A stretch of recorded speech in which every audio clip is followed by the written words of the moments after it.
La vida de las personas es un calendario que se le arranca cada día una hoja hasta que se acaba el calendario. Creo haber sido bastante fiel a la historia que mi propio padre cuenta en sus 2 biografías y en varias entrevistas. He intentado no dejarme llevar por las pasiones, teniendo en cuenta que el parentesco te pone el cartel de sospechoso. Al fin y al cabo es su padre. ¿Qué va a decir?, puede pensar alguno. Por eso en este epílogo quiero que sean los demás quienes tomen la palabra. Quizás sea el mejor modo de terminar esta historia. Hacer lo que mejor sabía hacer mi padre, aparte de cantar. Escuchar. Yo creo que la belleza de las personas está en el alma, en el espíritu, y la mía va por dentro. La prueba evidente es que tengo grandes amigos y yo calo humanamente en el pueblo y en la gente.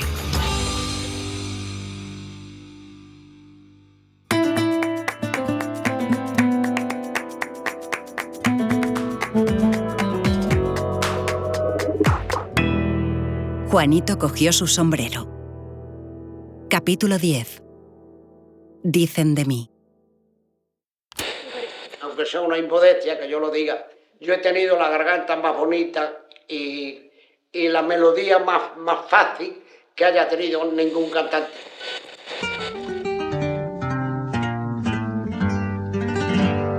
Oye la voz buena moza,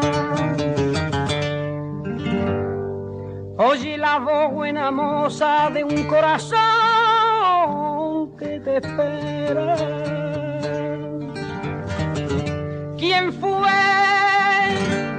la mano envidiosa que te llevó prisionera con tu carita de rosa? Lo más conocido de mi padre es sin duda su voz. Una voz con personalidad, reconocible.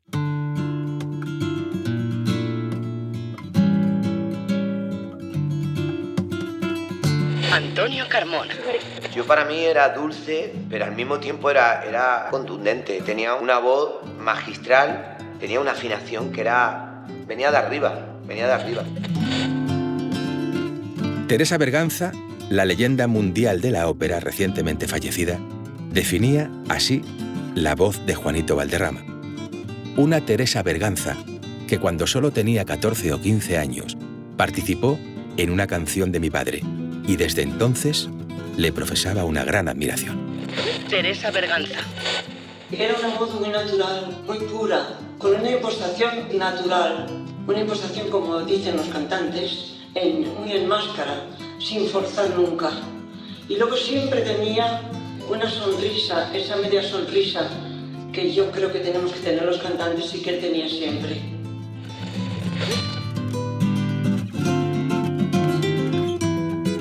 Una voz que no solo reconocían por sus cualidades técnicas. Al parecer, la tesitura que tenía Juanito Valderrama era de tenor. Pedro Barrientos. Juanito Valderrama era un tenor, era voz de tenor. Concretamente, y por su vocalidad y por su forma de canto, era una voz que tenía mucha ligereza, tenía un gran brillo, un mordiente muy acusado, y es propio de la vocalidad del tenor ligero, de lo que se llama en canto el tenore di grazia, ¿no? También desde el flamenco podían apreciarse otros matices como los que señala Miguel Poveda, que es un artista que en cierto modo ha seguido los pasos de Juanito Valderrama, porque no solamente se ha dedicado a cantar flamenco, sino que para llegar al público mayoritario ha cantado, y de qué manera, géneros como la copla o el bolero, gozando de una libertad que se ganaron otros artistas, como por ejemplo Juanito Valderrama. Miguel Poveda. Una dulzura que te estremecía, ¿no? Los vellos de punta sin recurrir al grito, ¿no? Desde otro lado, ¿no? Desde un lado mucho más de la belleza, pero sin restarle emoción. Y yo creo que si no hubiese existido la voz de Valderrama, habría que inventarla, ¿no? Hubiéramos tenido que inventarla.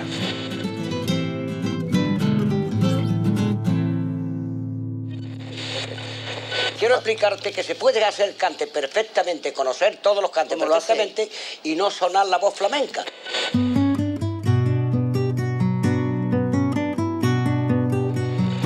Antonio Montoya. Juan mantuvo su ilusión por el tema artístico hasta ultimísima hora. Antonio Montoya. Antonio es un representante del flamenco de los de toda la vida. Su calidad como persona, como ser humano, estaba a la altura o más que la artística, de modo que tuvo una generosidad tremenda en la profesión, dio muchísimo trabajo a mucha gente. Supongo que esa integridad que él tenía y esa generosidad pues le llevaba a que no hiciera falta tener que traicionarse en ningún sentido. Por su oficina han pasado artistas como Vicente Amigo, José Mercé, Diego El Cigala y muchos más. Él conoció a mi padre en sus últimos años, cuando cada vez que se subía al escenario era algo mitad heroico, mitad histórico, cuando todos sabíamos que cada vez podía ser la última. Él la ilusión por la música la tuvo siempre. Bueno, realmente era su vida, si tampoco hay que ponerle tanta literatura. La música era la vida de Juan.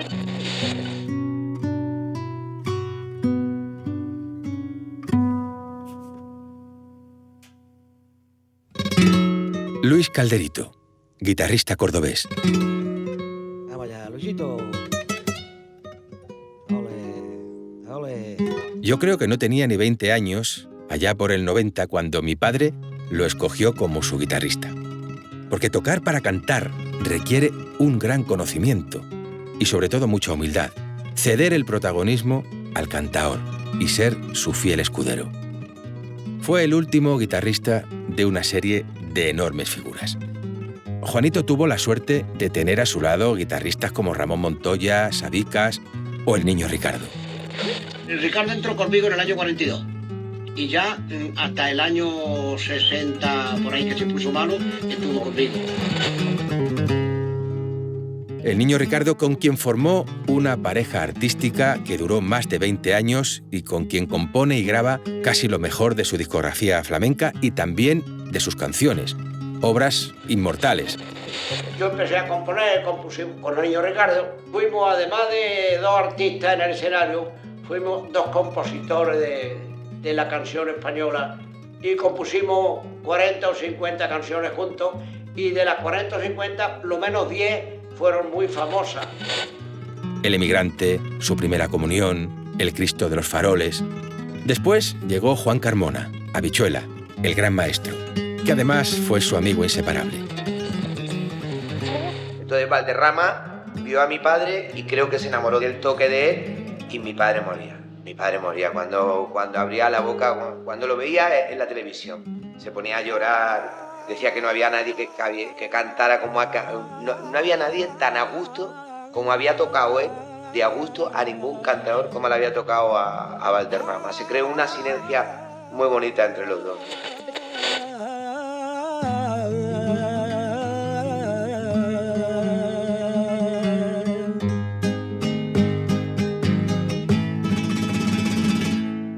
El último en llegar fue Luis Calderito, que allá por el 90 era un muchacho de Córdoba que empezaba a abrirse camino y que fue mucho más que un tocador.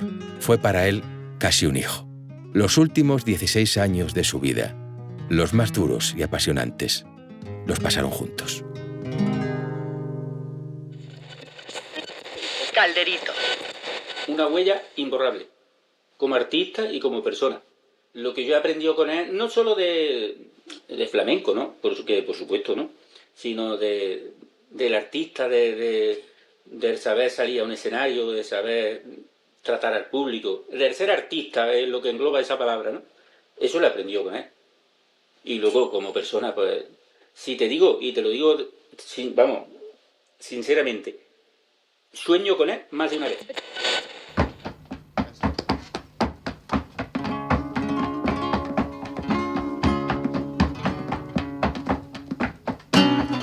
Es algo muy raro que un artista de cualquier género sea considerado el mejor de los mejores de todos los tiempos, sin discusión. Bueno, pues ese milagro en el flamenco se llama Paco. No hace falta decir apellido, Paco. El resto de los mortales, que con todos mis respetos, y mira que hay guitarristas fuera de serie, siguen a años luz del genio de Algeciras. Paco de Lucía me tiene que gustar porque Paco de Lucía es el más grande guitarrista que ha dado España de esta época. Paco de Lucía es, como ejecutante, es el más grande que ha dado la guitarra española. Mi padre conocía al padre de Paco, a don Francisco, que se buscaba la vida con su guitarra debajo del brazo, con muchas fatigas. Mi padre fue guitarrista en su juventud, se dedicó a tocar en fiestas allí en Algeciras. El bueno de don Francisco estaba convencido de que el talento de la familia era su hijo Ramón. Yo soy el más chico de la familia. Mi padre empezó a enseñar a Ramón. Mi hermano Ramón es mayor que yo, el mayor de todos nosotros. Así que una noche, después de actuar en la Plaza de Toros de Algeciras, un compadre de mi padre que se apellidaba Marín, como siempre que pasaba por allí la compañía, preparó una gran cena en su casa. A esa cena llegó don Francisco con sus hijos, con Ramón, con Pepe y con Paco, que era muy chiquitito. Quería que mi padre y el niño Ricardo escucharan a Ramón. Y luego yo de chiquillo oía a ellos tocar y sin querer me fui metiendo dentro de este mundo. Luego a los 8 años me dieron una guitarra y me pusieron los dedos donde tenían que estar para que sonara. Y ahí empezó todo. Y mientras su padre y sus hermanos estaban allí con la reunión, él se escondió en un cuartito que había al lado y empezó a tocar la guitarra con la esponja para no molestar, haciendo escalas arriba y abajo con una velocidad de vértigo. Yo no tengo un sistema estricto para estudiar. Toco lo que me sale, lo que me apetece tocar. Yo toco lo que sale y si no sale nada, pues no toco.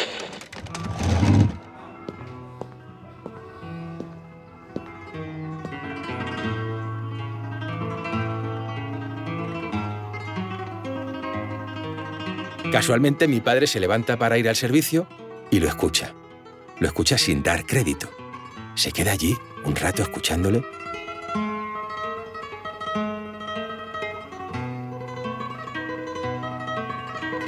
Lo mira sentado en una silla, estaba de espaldas, Paco no le veía, y le colgaban los pies, de pequeño que era. La guitarra era casi tan grande como él. Claro, al ver ese prodigio, llamó entonces al niño Ricardo corriendo. Manuel, ven aquí, ven aquí, ven aquí. Escucha escucha.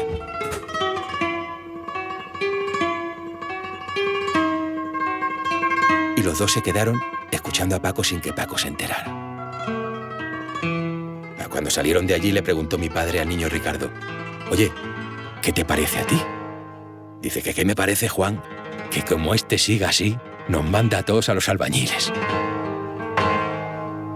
Así que terminada la cena, hablaron con don Francisco y le dijeron: «Mire usted, su hijo Ramón toca muy bien la guitarra, pero tiene usted un fenómeno en la familia, que es su hijo Paco». Y el tiempo les dio la razón. El futuro de la guitarra flamenca es muy incierto, ¿no? Porque, te he dicho, estamos empezando a hacer una música nueva y no sé dónde irá a parar, no tengo ni idea.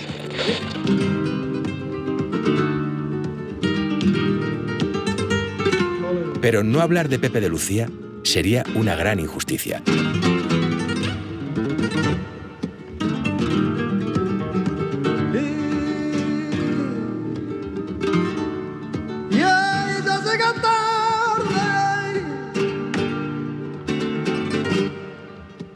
Se mete en la cama, me mira y no dice ni media palabra. Pepe es un talento descomunal. Es un maestro del cante y un creador, el compositor de todos los grandes éxitos de Camarón. Y también, ¿por qué no decirlo?, el que le enseña a cantar de una manera nueva, la forma que luego Camarón hizo suya. Pepe de Lucía.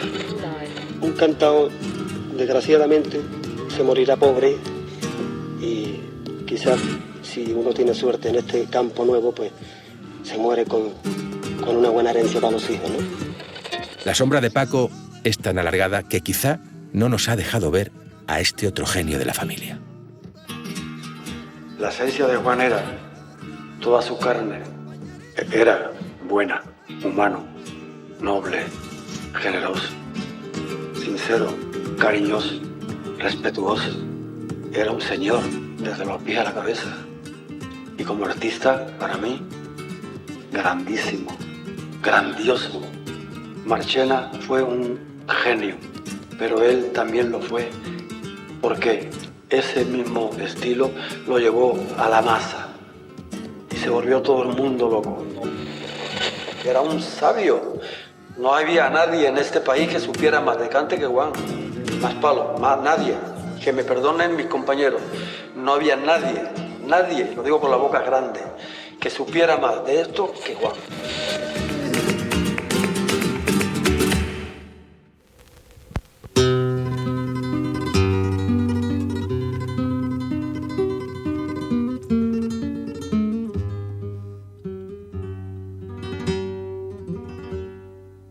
Te he dicho que no te quiero pa' no hacerte sufrir más, que este querer tuyo y mío, que este querer tuyo y mío lo tenemos que acabar, lo tenemos que acabar. Ayuda, por Dios te pido. Antonio Fernández Díaz, Fosforito, de Puente Genil. Hoy por hoy, la mayor autoridad flamenca que tenemos, el gran maestro. El gran maestro al que mi padre y Pepe Pinto apoyaron cuando comenzaba. Fosforito.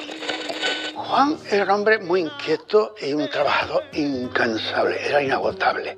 Estaba ideando siempre, yo no sé si dormía algo alguna vez, cuando no estaba pensando en cosas artísticas y escribiendo cosas. A pesar de ser el sucesor natural de Antonio Mairena y uno de los grandes impulsores del mairenismo, deja una reflexión muy valiosa en cuanto al Juanito cantaor y al Juanito cantante.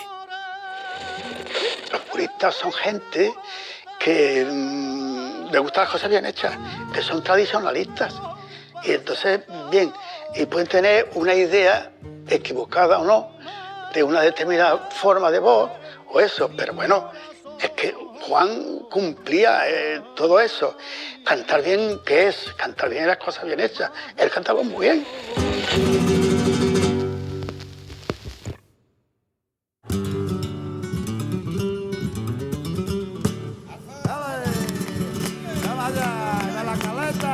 ¡Viva la caleta!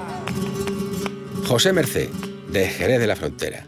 José encarna a la perfección la escuela gitana del cante flamenco. Un artista que, como Juanito, demuestra que ser cantaor no está reñido con meterle mano a géneros como el bolero, la canción de autor, incluso el pop. Y hacer las dos cosas bien.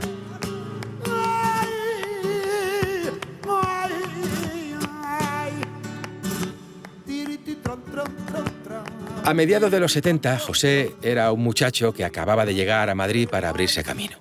Un Madrid que ardía de flamenco, con muchos tablaos, con muchas salas de fiestas, en las que podías escuchar buen cante a cualquier hora del día o de la noche.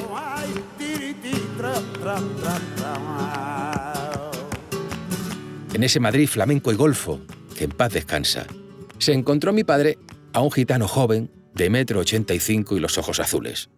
Todo fuerza, todo empuje, cantando como si no hubiese un mañana. Muchacho, cantas muy bien, pero si sigues así te vas a hacer daño en la garganta. Tienes todo para ser figura. Cuídate la voz y no la fuerces tanto. José Mercé. A don Juan Valderrama había que escucharlo cantar por Taranta, había que escucharlo cantar por Segrilla, por Zolea, por todos esos palos grandes del flamenco, porque para mí era un monstruo.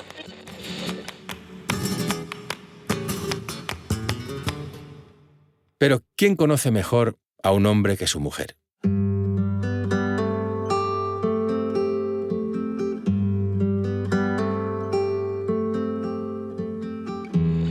Dolores Abril. Juan era muy querido, porque ya digo que como ser humano no se puede ser mejor que era él. Como artista no lo voy a descubrir yo, porque estaría feo, pero era muy completo. Ahora, como ser humano, no va más. 50 años juntos, compartiendo casa, hijos, escenario, carretera, y no podían pasar el uno sin el otro. Algunas veces mi padre hacía alguna gala solo y tenían que estar separados un día o dos.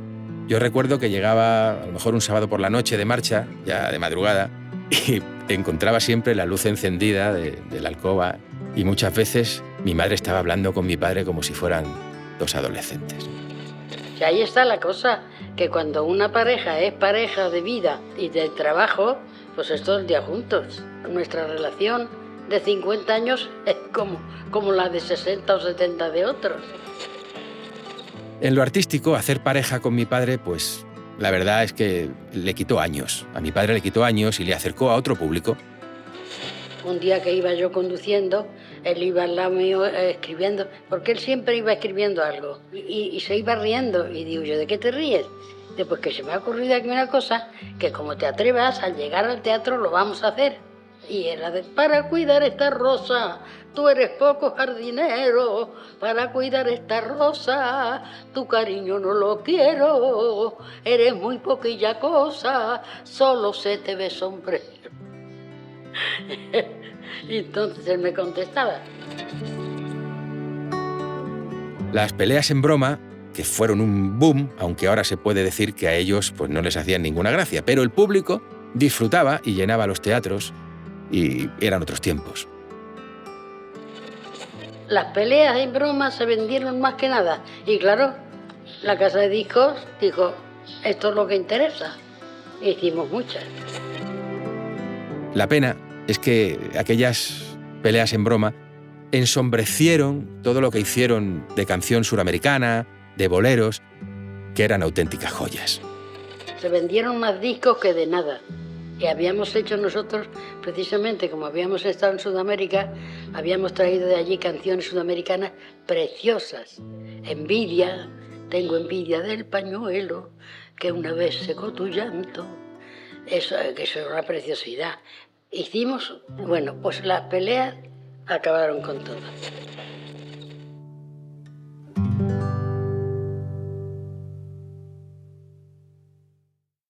Envidia, ay, envidia, tengo envidia del pañuelo, ay, pañuelo, que una vez secó tu llanto. Y es que yo te quiero tanto, que mi envidia es tan solo amor.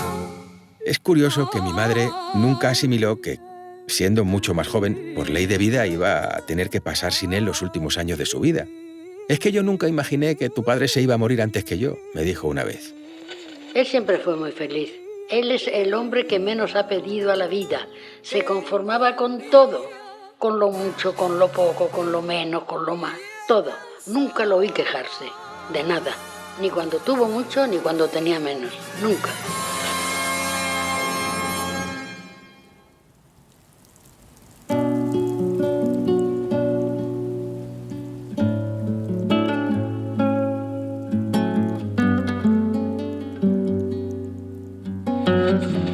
Yo creo que una figura, para sostenerse durante 50 años de figura, tiene que ser creador, no destructor, sino creador del cante. Crear una cosa tuya y que la gente la acepte, mala o buena. Somos lo que dicen que somos. Juanito Valderrama fue querido, admirado y envidiado apasionadamente, porque este tipo de seres viene al mundo precisamente para eso, para no dejarlo igual. Creo que falta tiempo para que se le valore como merece. Si hay algo bueno en mí, que lo copien, en el cante me refiero. Me han criticado el que he cantado canciones y le han dicho, yo lo que creo que le he abierto muchas puertas a los muchachos jóvenes. Seguramente su obra será la que le coloque en el lugar que le corresponde, como ha ocurrido tantas veces en la historia del arte. La batalla la tiene ganada. Ni cante muy chico ni cante grande. Mentira. Artista grande o artista chico. Los cantes todos son grandes y el que lo canta es grande. Cuando la mayoría de nosotros seamos nada, alguien, en algún lugar, de algún futuro, le dará al botón de play y alucinará escuchándole cantar. con un poco de suerte, encontrará esta historia, leerá su biografía y la rueda seguirá girando.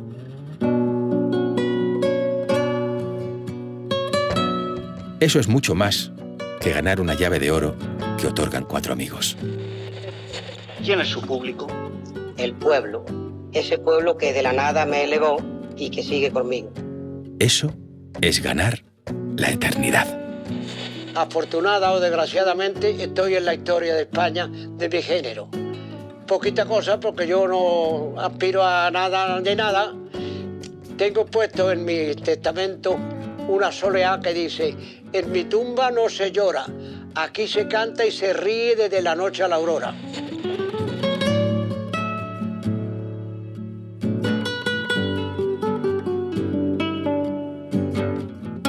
La historia de una vida larga dedicada al mundo del cante.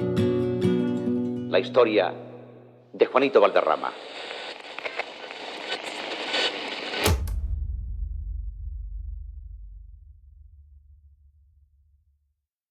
Onda Cero Podcast. Escucha todos los episodios y muchas más historias en la app y la web de Onda Cero.